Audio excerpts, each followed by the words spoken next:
본 방송에서 제공하는 투자 정보는 투자 판단에 대한 조언입니다.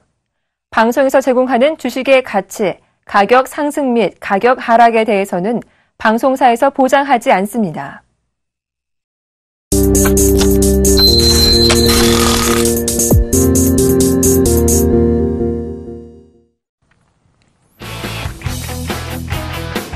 시청자 여러분 안녕하십니까. 막상막하 투맨쇼 시즌2의 예병군입니다. 자, 이제 막상막하 투맨쇼도 어느덧 이제 막판을 향해 달려가고 있습니다. 이제 오늘 수요일인데요. 목요일 금요일까지 하면 이제 개편이 돼서 막상막하 투맨쇼는 이제 종영 프로그램으로 아마 들어갈 것 같습니다. 좀 아쉽기도 하고요. 그래서 이 두 분을 또 보내는 게 또 더 아쉬울 것 같아요. 잠시 뒤에 소개시켜 드리도록 하겠습니다. 오늘 시장부터 좀 짚어드리자면요. 시장은 코스피 쪽에서는 좀 건전한 조정, 그러니까 약보합으로 좀 마감이 됐습니다. 2000선을 살짝 깨고 내려왔는데 이건 큰 의미는 없는 상황입니다. 일단은 시장의 분위기가 굉장히 낙관적이고, 시장의 이 2000선 상단을 맞고 또 밀릴 만한 그런 악재들이 존재하지 않는, 그러니까 악재들이 없기 때문에 올라가는 것이 아니라 지금은 불확실성이라는 부분이 거쳤기 때문에 올라가는 그런 장이라고 보시면 될 것 같습니다. 그래서 오늘은 3.09포인트가 빠진 1998.29포인트에서 마감이 된대요.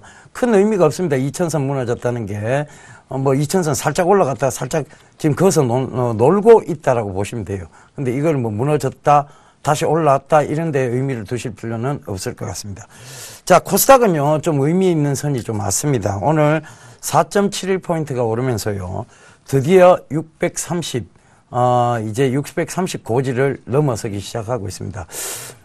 여전히 좀 기간 조정에 대한 부분을 조금 우려는 해볼 수 있겠는데요. 시장이 생각보다 너무 강합니다.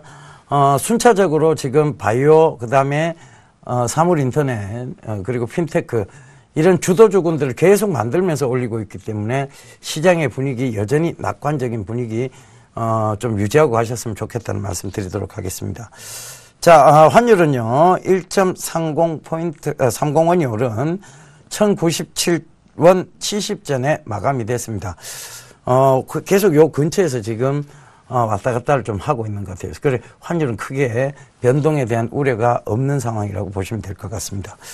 자, 제가 앞서 말씀드린 바와 마찬가지로 이 두 분 보내드리는 게, 참 아쉽습니다. 왜냐하면, 지금 기라성 같이 나타났다고 해도, 표현이 좀 딱 맞아 떨어질 것 같은데요.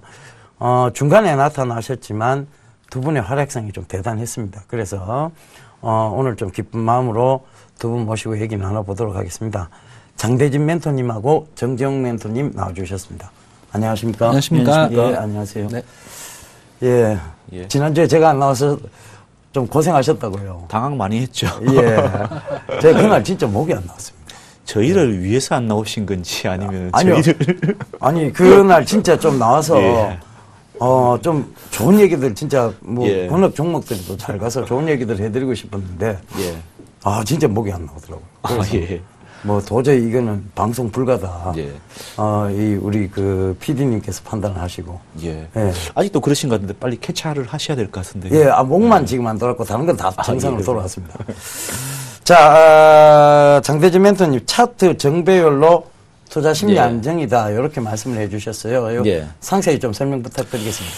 그렇죠. 지금 제가 코스닥 거래소, 차트에 대한 이야기들, 그러니까 이전까지는 거래소의 조건들을 거래소는 가지 못한다라는 이야기들을 드리면서 중소형주들 계속 집중하자라는 이야기를 드렸습니다. 근데 조금은 이제 한 일주일 동안 조금 달라졌다라는 이야기를 드리겠는데요.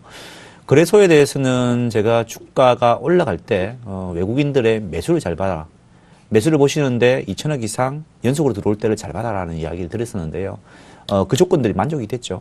외국인들이 오늘도 2천억에서 샀고요. 그동안 이제 지난주 출연한 이후에 계속적으로 이제 매수가 들어오면서 전반적으로 이 외국인들이 우리나라에 대한 어떤 시각들은 상당히 긍정적으로 됐다라는 부분인데요. 제가 차트를 보면서 한번 설명을 좀 드리겠습니다. 일단 우리가 보통 보는 게 요 차트죠. 제가 항상 보는 거는 외국인들의 입장하고 우리나라 투자자들의 입장 둘 다를 좀 대변을 둘 다를 입장을 보고 이야기하자는 이야기를 드리는데요. 자, 보시면은 일단 원화 차트를 먼저 보겠습니다. 원화 차트를 보시면은 현재 이 주가가 전고점을 살짝 넘어선 그런 모습이죠. 그리고 달러 베이스로 한번 보겠습니다. 이 달러 베이스로 보시더라도 지금 전고점 이 부분이죠. 그러니까 지난주 제가 출연했을 때 조금 더 봐야 되지 않겠냐. 그러면서 이길 통파를 하려고 하면은 외국인들은 매수가 들어와야 된다라는 이야기를 들었었는데요. 이 투자자들 종합적인 어떤 투자자 매매상 보면은 요거죠. 지금 이제 딱 5일 됐죠.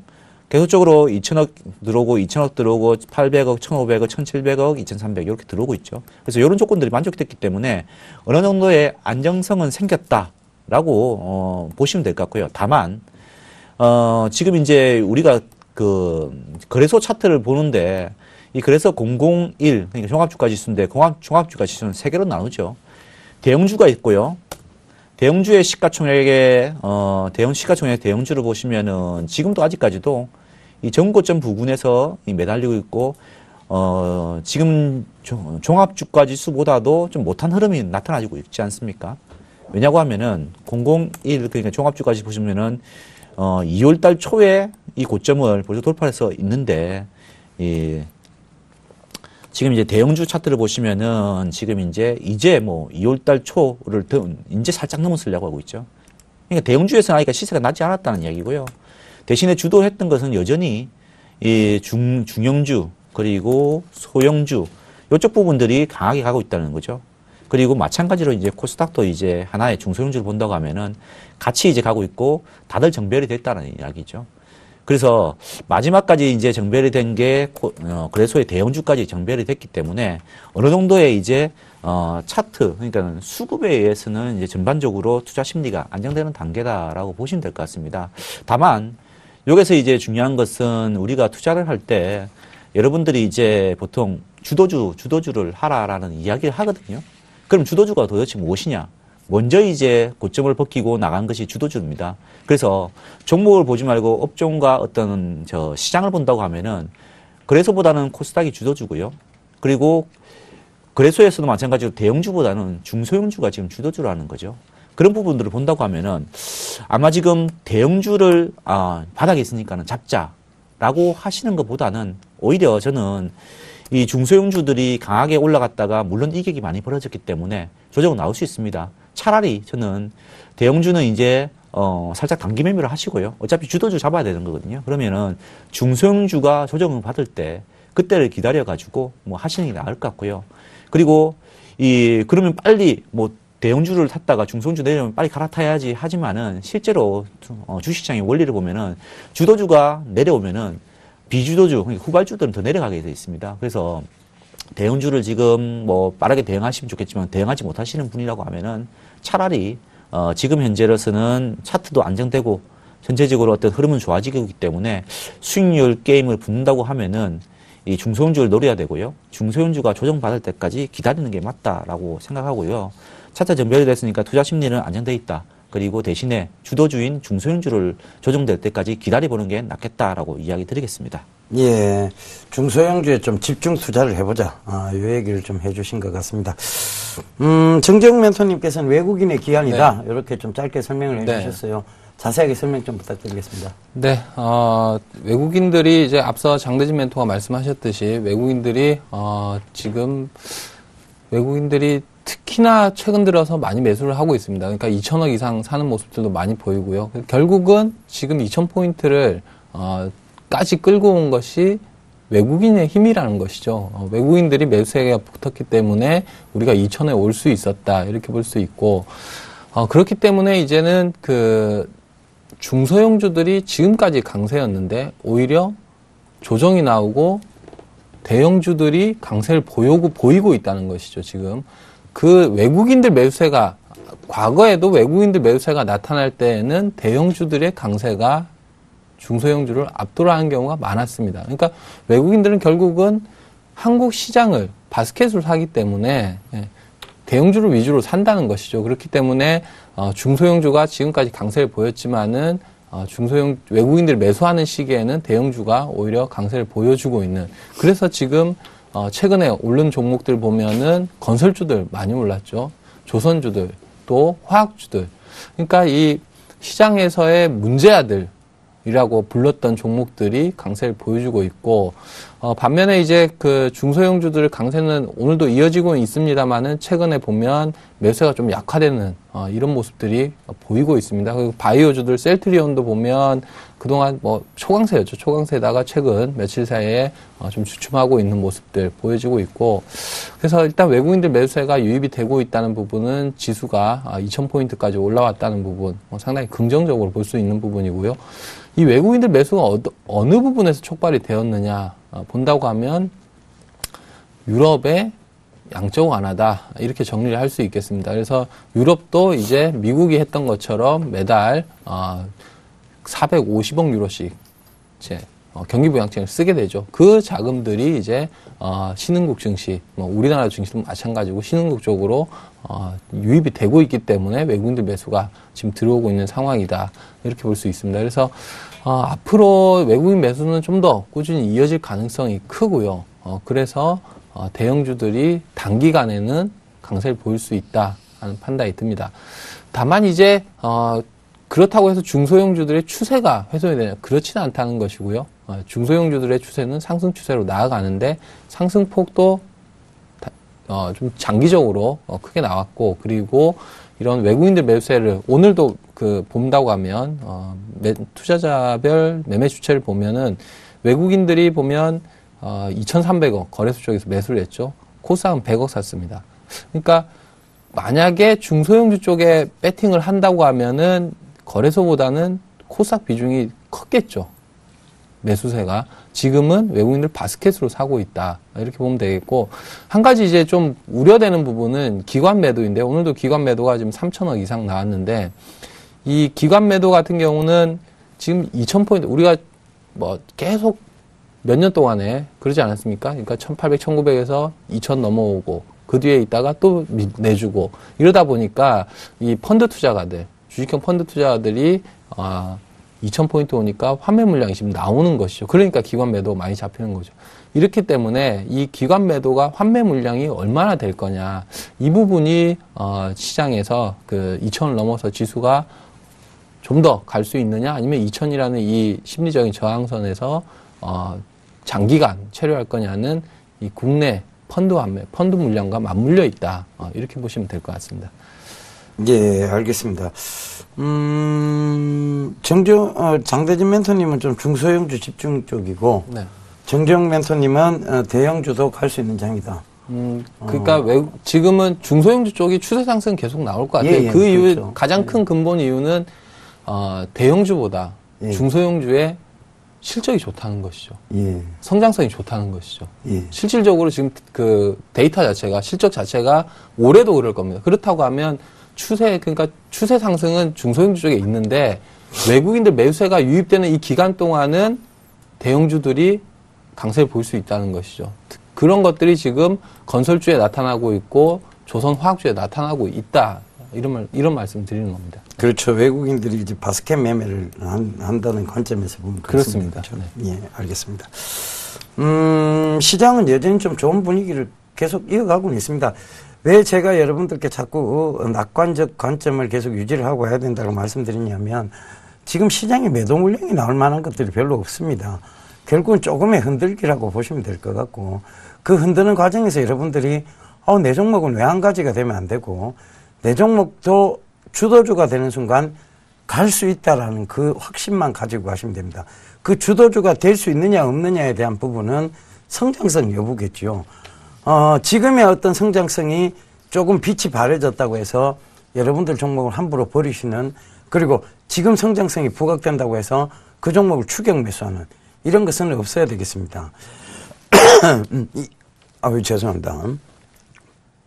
이 두 분께서 이제 그런 부분들을 좀 잘 해주시는데, 사실상 어떤 급등이 나오기 전, 그러니까 흔히들 이제 전문가분들이 가장 크게 오류를 범하는 게 뭐냐면, 급등 이전에 잡는 것이 아니라, 급등 이전의 성장성에 대해서 논하는 것이 아니라, 급등이 되고 나면 그 이후에 눌림목 구간에서 어떤 해답을 찾으려고 하기 때문에 시청자분들의 어떤 종목에서 물리고 하는 현상들이 계속 생기는 거거든요.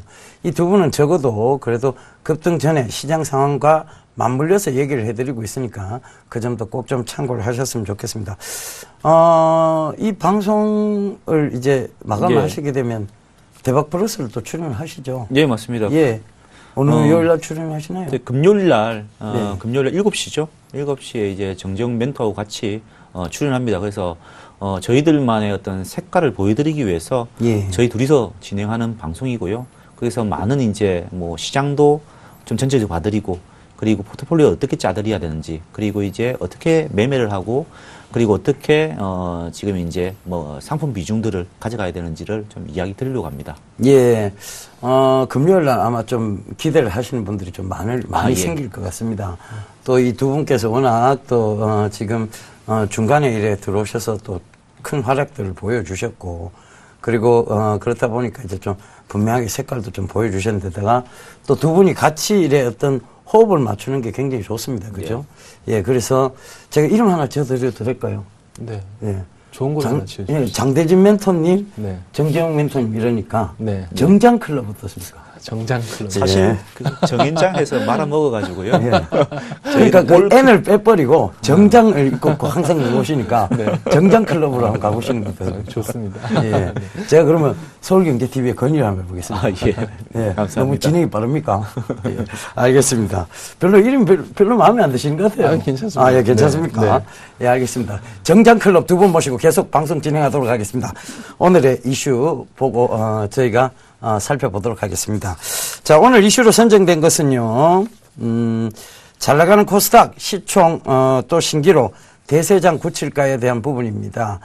이미 대세장은 굳어져 있는데 굳히기에 들어간다.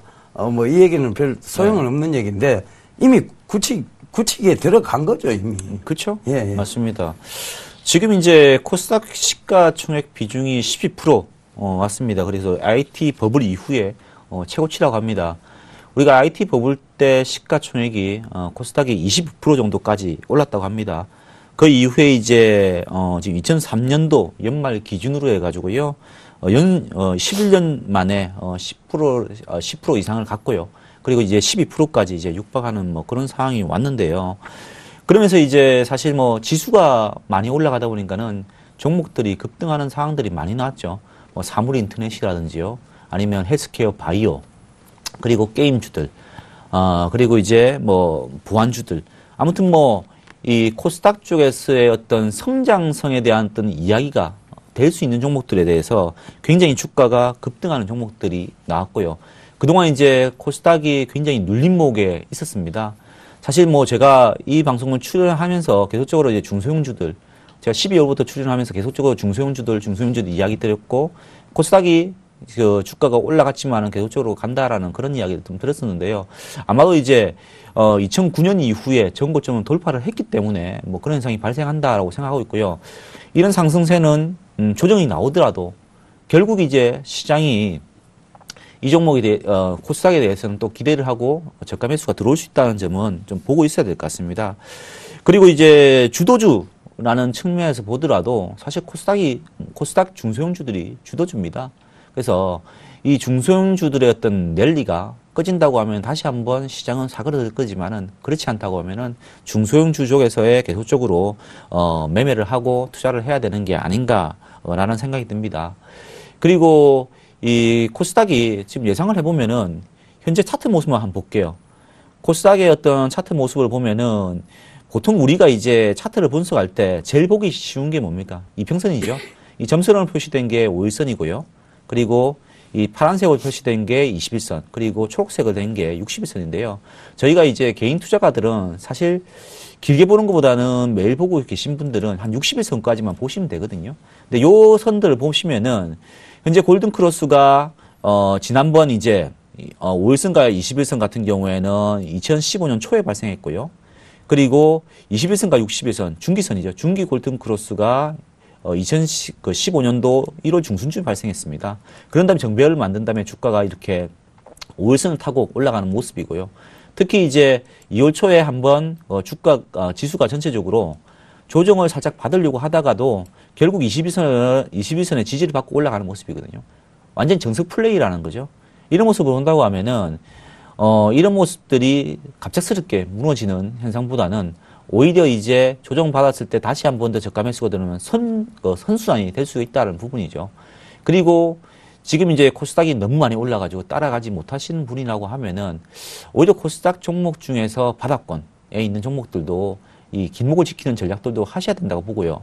특히 이제 과거에 시장을 보시면은 어떤 종목들이 이제 지수가 많이 올라갔을 때 맨 마지막에 나오냐고 하면은 결국엔 자산주들이 또 나오거든요. 항상 주식시장에서는 똑같은 현상들이 반복이 되는데요. 저희가 이제 뭐 주식을 하시다 보면은 중간에 포기하고 그러면서 이제 또 까먹게 됩니다.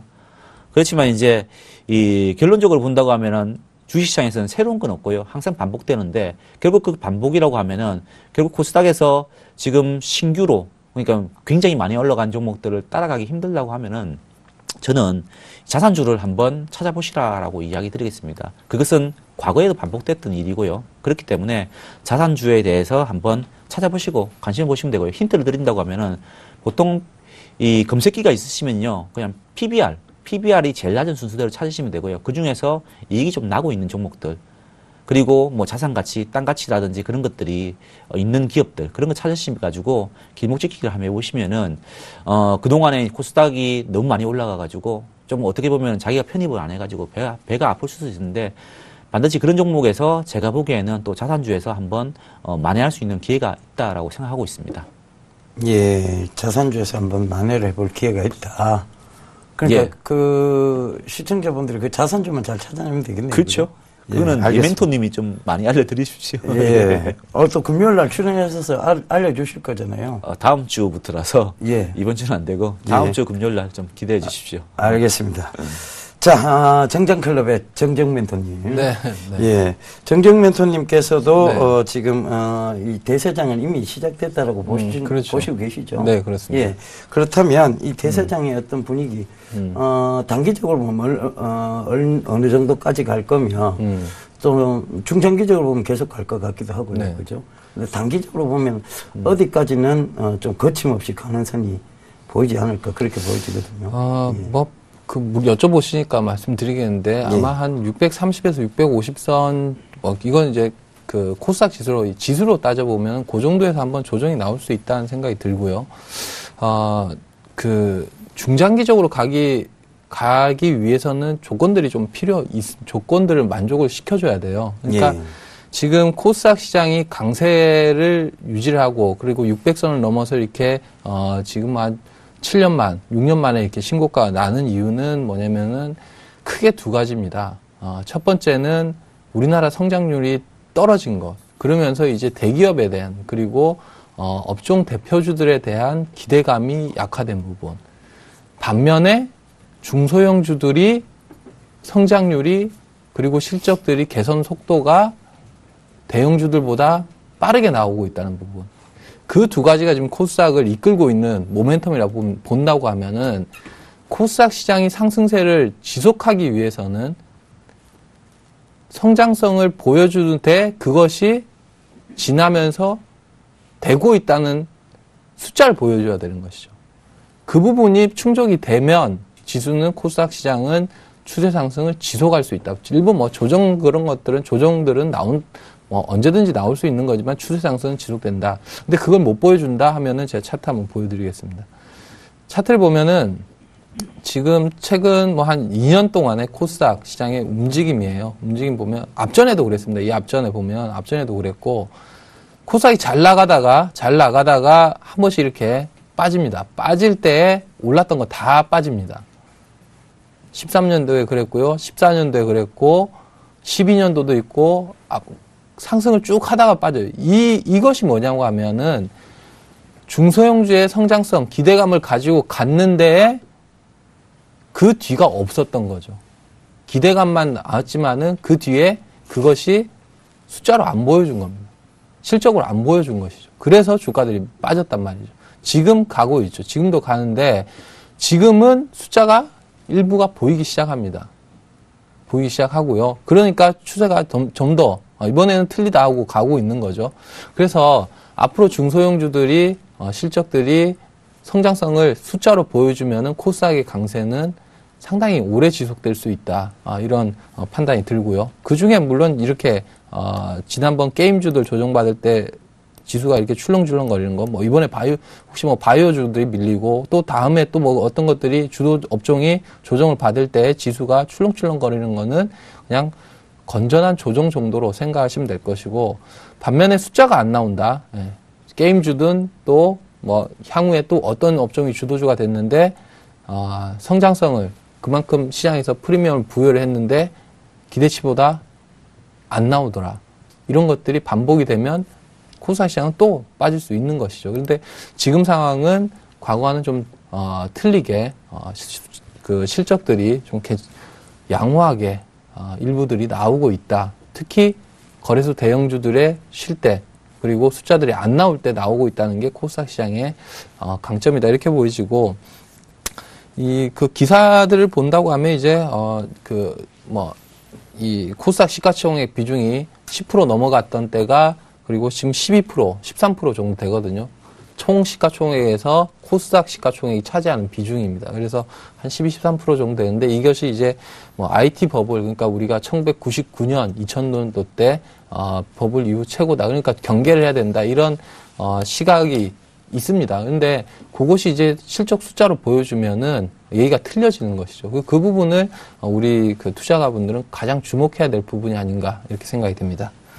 예, 알겠습니다. 그 IT 버블 이후에 또 이제 한 번의 붕괴 과정은 있었습니다. 그러니까 결과적으로 보면 주가라는 것은 계속 오를 수 없다는 현명한 대답이 나온다는 것이죠. 그렇지만 그 주가가 오를 때까지 너무 우려를 나타내면서 투자를 꺼려 한다면 수익도 없다는 사실도 분명한 맹점이 있는 부분이니까요. 그 점도 꼭 좀 참고를 하셨으면 좋겠습니다. 시장의 이슈가요, 요거 말고 이제 좀 다른 얘기를 해봐야 될 것 같아요.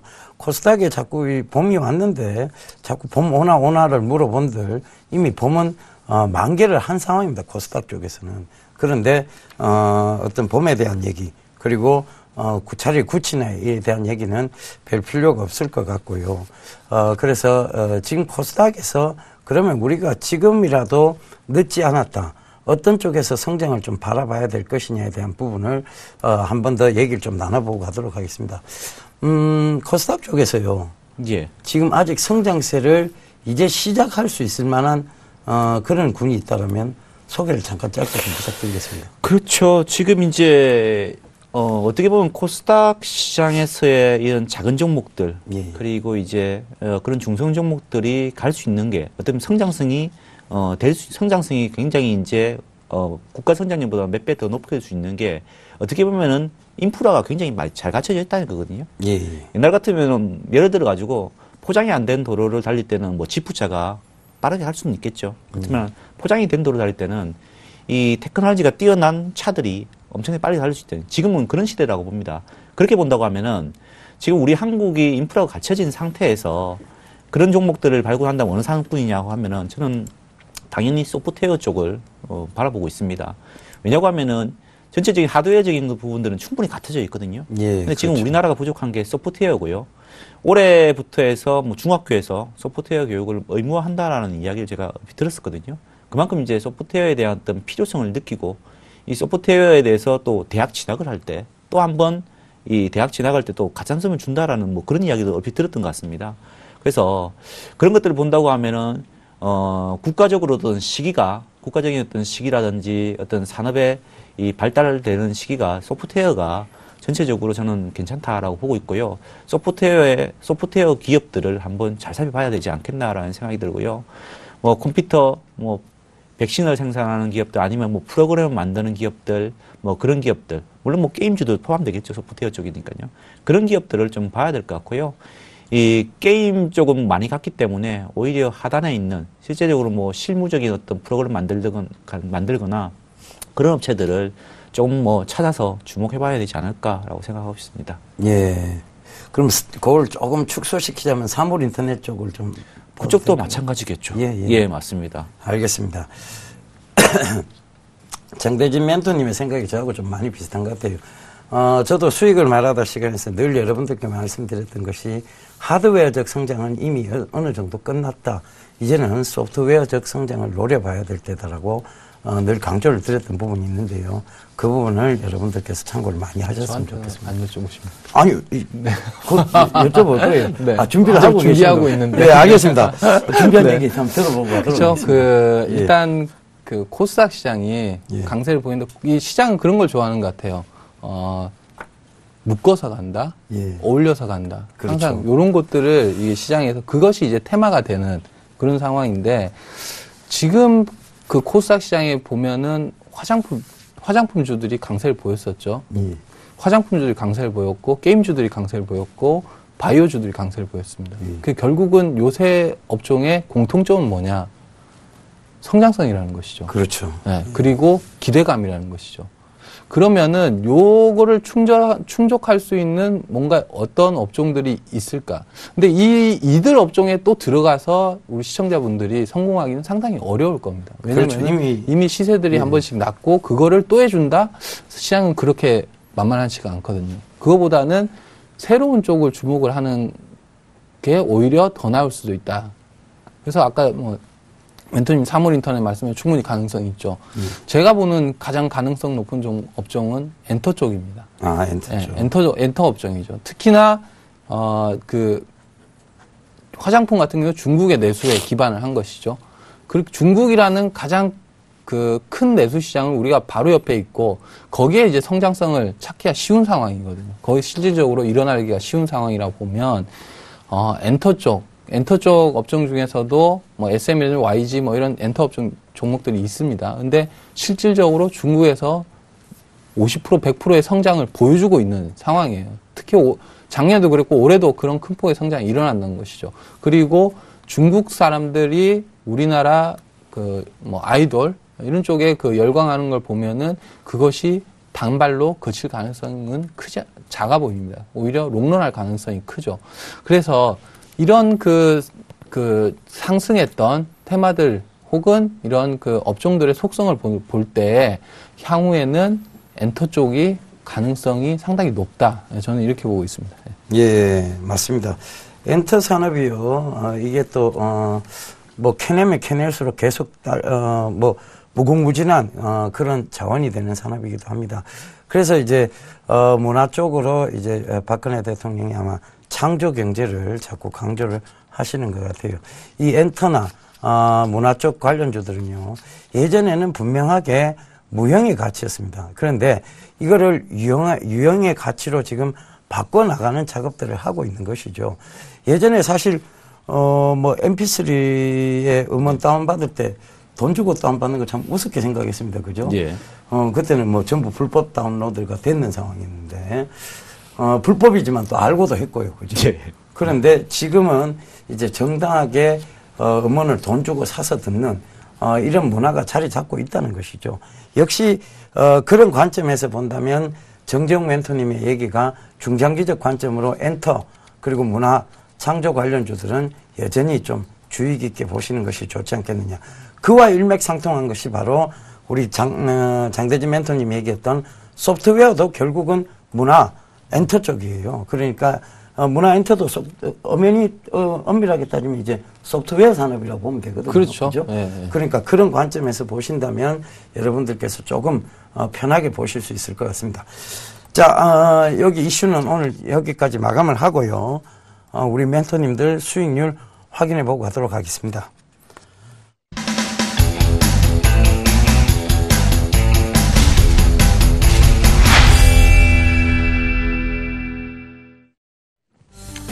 (2015년 3월 4일) 수요일입니다. 막상막하 투명쇼 시즌2 포트폴리오 수익률 확인해 보도록 하겠습니다. 먼저 장대진 멘토님의 포트폴리오입니다. 안랩이 오늘장 0.64% 상승 마감하면서 현재 32.7%, 여기에 아나페스 종목 목표가를 17,000원으로 상향 조정해 주셨습니다. 잠시 뒤에 자세한 가격 전략 들어보고 가도록 하겠습니다. 정재욱 멘토님 포트폴리오입니다. 현재 포트에는 총 5종목이 편입되어 있는데요. 전부 플러스권에 계십니다. 그중 SM이 오늘장 8.39% 급등 마감했죠. 현재 15.2%의 높은 수익을 기록하고 있습니다. 이번엔 포트폴리오 수익률 베스트인데요. 김선윤 멘토의 셀트리온이 65.1%. 예, 오늘 좀 많이 오르다가 윗골을 좀 달았어요. 그죠? 3위는 이정수 멘토의 ICD가 50.5%. 어제 이어 오늘도 4위, 5위는 장대진 멘토입니다. 안넷과 아나페스가 4위, 5위를 기록하고 있습니다. 자, 1위도 이분일 것 같아요. 예, 장대진 멘토입니다. 의외로 왕관이 잘 어울립니다. 그죠? 예, 의외입니다, 진짜. 한국주철관이 68.3%입니다. 자, 예, 누적 수익률 베스트인데요. 이정수 멘토가 176.5% 1위, 2위는 조민규 멘토가 140.5% 2위, 3위는 장대진 멘토가 112.8%로 3위입니다. 명예전당인데요. 조민규 멘토가 유닛 테스트로 100%와 41.1% 각각 은메달을 차지하고 있고요. 손대성 멘토의 아메텍이 32.8%로 동메달을 차지하고 있습니다. 다른 분들 포트폴리오도 확인해 보시죠.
예, 요새는 제가 요새 숟가락만 얹으면 좀 잘 가는 것 같습니다. 오현지 멘토님의 알티캐스트도 오늘장 여전히 좀 잘 갔네요. 그죠? 자, 두 분한테도 제가 숟가락을 각각 얹은 종목이 하나씩 있었어요. 네. 예, 장대진 멘토님한테는 한국주철관을 제가 살짝 얹었고, 네. 정재영 멘토님한테는 STS 반도체를 얹었는데, 그렇죠. 예, 둘 다 잘 갔습니다. 그죠? 예, 그래서, 오늘 두 분의 종목 보시는 성향이에요. 예. 저하고도 좀 비슷해요, 사실. 같이 뭘 한번 해볼까요? 정장예. 예, 정장예. 정장예. 뭐 이런 식으로 가볼까요?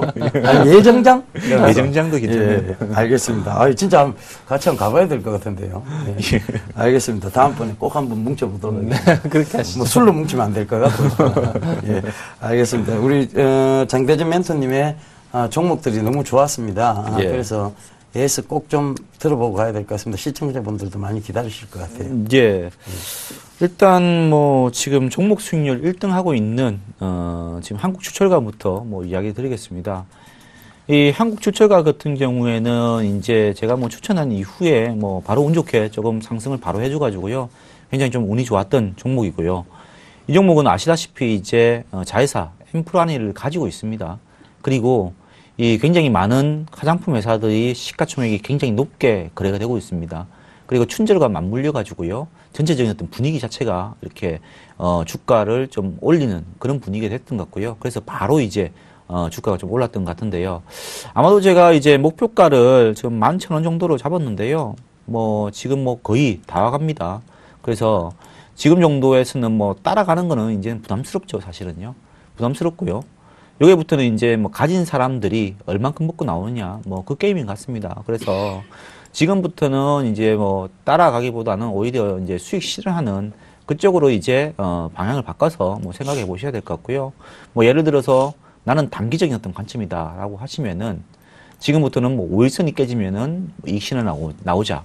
그리고 나는 조금 더 봐야겠다라고 싶으신 분들은 21선이 깨지면은 일단 나오자. 있다라고 이렇게 정리를 해드리겠고요.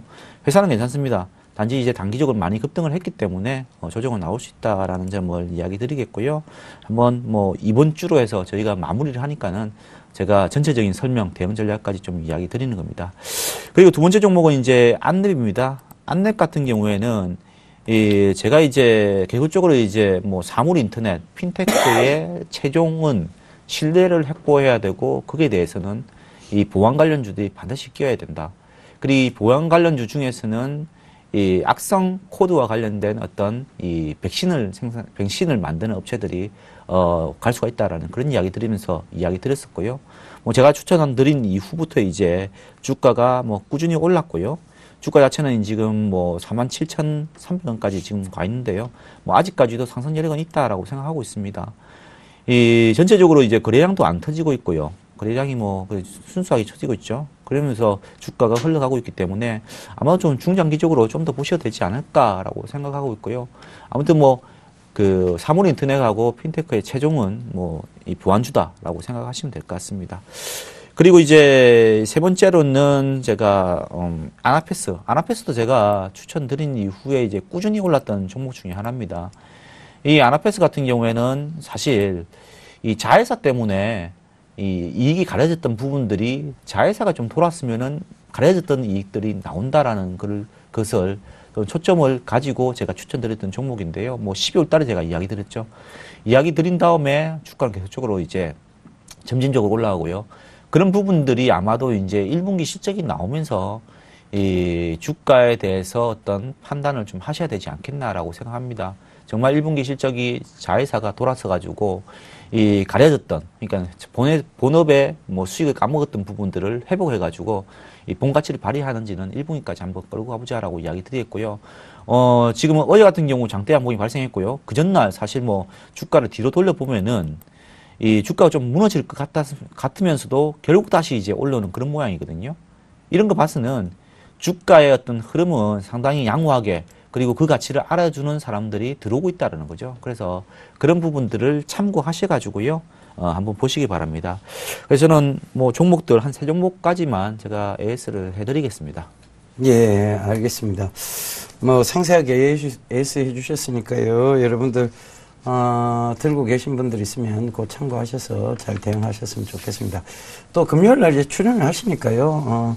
거기에 대해서 또 지난 이후에도 후속적으로 계속 AS는 해주실 것이라고 저는 생각을 하고 있습니다. 자, 이번엔 정재용 멘토님의 AS 들어보고 가도록 하겠습니다. 네. 저도 이제 5종목 보유 중인데, 한 종목씩 이렇게 말씀을 드리도록 하겠습니다. 먼저 이제 SM 말씀드리도록 하겠는데요. 이 SM 같은 경우가, 최근에 주가가 좀 안 좋았습니다. 최근 뭐 한 3월, 2월 달 들어서는 주가 조정 모습이 나왔었고, 이 조정의 모습은 뭐냐면은 4분기 실적에 대한 우려감이었습니다. 이 4분기가 작년에 SM의 가장 발목을 잡았던 것이 엔화의 약세죠. 이 SM 같은 경우는 국내 매출이 한 55%에서 60% 가까이 되고, 일본 매출이 한 20% 되는, 일본이 뭐 비중을 크게 차지하고 있는 이런 쪽인데, 엔화 약세가 진행이 되다 보니까 엔화 약세에 대한 환 쪽에서의 피해가 우려됐던 부분들이었고요. 그것이 이제 오늘 실적 발표가 나왔습니다만은 여전히 일본 쪽에서의 엔화 약세로 인한 영업이익 부분 소폭 감소하는 부분들이 나왔습니다. 다만 이제 중국 쪽은 이제 실질적으로 성장을 할 수 있는 부분이죠. 중국 쪽을 본다고 하면은 2013년 대비해서 146% 가까운 매출의 성장을 보였거든요. 결국은 작년은 일본의 우려감, 중국의 희망을 봤다, 이렇게 정리를 할 수 있는 것이고, 오늘 좀 큰 폭으로 올랐습니다. 지금 오늘 SM이 거래량 동반하면서 한 8%대 상승을 보였는데, 이것은 이제 SM의 아티스트를 대상으로 모바일 게임을 만들었다.